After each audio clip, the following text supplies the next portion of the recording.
ओम नमः शिवाय। ओम गं गणपतये नमः। भक्तजनों, आज कथा नहीं अनुभव सुनाया जाएगा। आज शब्द नहीं श्रद्धा बोली जाएगी।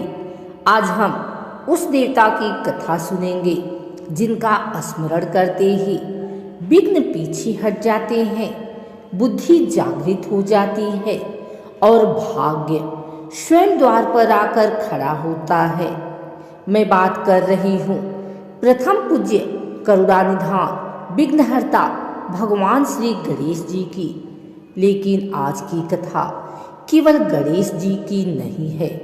आज की कथा है रिद्धि की, सिद्धि की और उस रहस्य की जो बहुत कम लोग जानते हैं। भक्तजनों, कहा जाता है जो व्यक्ति इस कथा को अंत तक सुन ले उसके जीवन से दरिद्रता, असफलता और मानसिक कष्ट धीरे धीरे स्वयं विदा हो जाते हैं। इसलिए निवेदन है, मन को शांत कर लें और हृदय में गणेश जी को बिठा लें और 3 बार प्रेम से बोले ओम गं गणपतये नमः। ओम गं गणपतये नमः।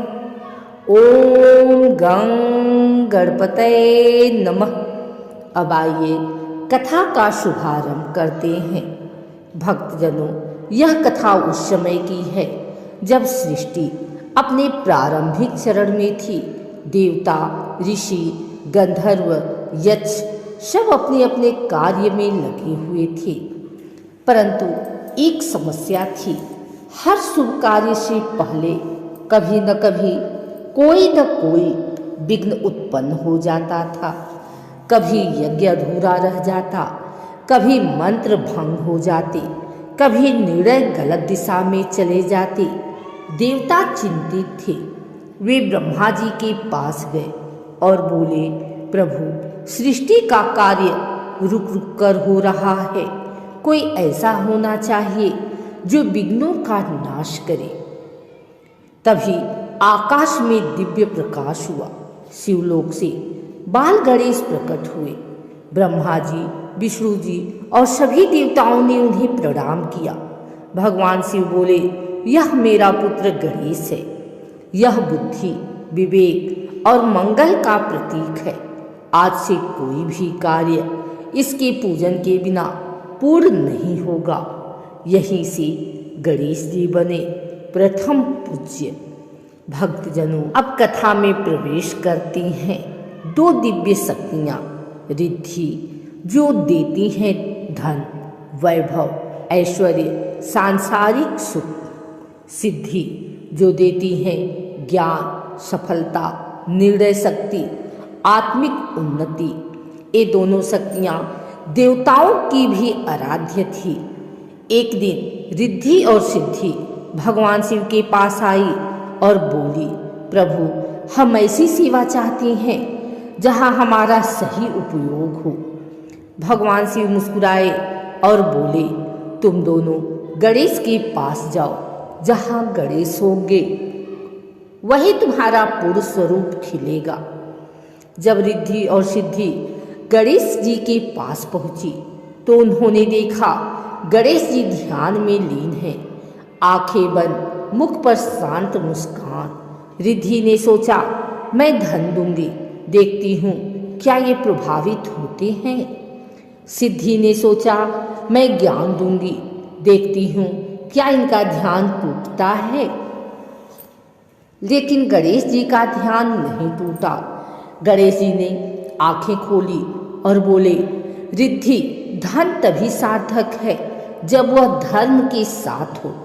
सिद्धि, ज्ञान तभी श्रेष्ठ है जब उसमें अहंकार न हो। यह सुनकर रिद्धि और सिद्धि नतमस्तक हो गए। भक्तजनों, यही से एक गूढ़ रहस्य खुलता है।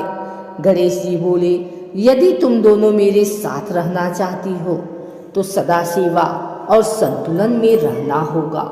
रिद्धि और सिद्धि ने स्वीकार किया। यही कारण है कि गणेश जी के साथ रिद्धि और सिद्धि विराजमान रहती हैं।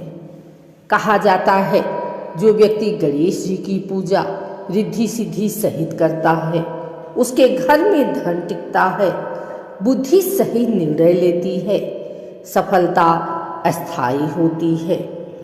आज मनुष्य के पास धन है पर शांति नहीं, ज्ञान है पर संतोष नहीं। इसलिए गणेश जी सिखाते हैं, रिद्धि और सिद्धि दोनों साथ हों तभी जीवन पूर्ण होता है। भक्तजनों, अब अंत में अपनी आंखें बंद करें और मन में कल्पना करें, गणेश जी सिंहासन पर विराजमान हैं। उनके एक ओर रिद्धि, दूसरी ओर सिद्धि, और वे आपको देख रहे हैं।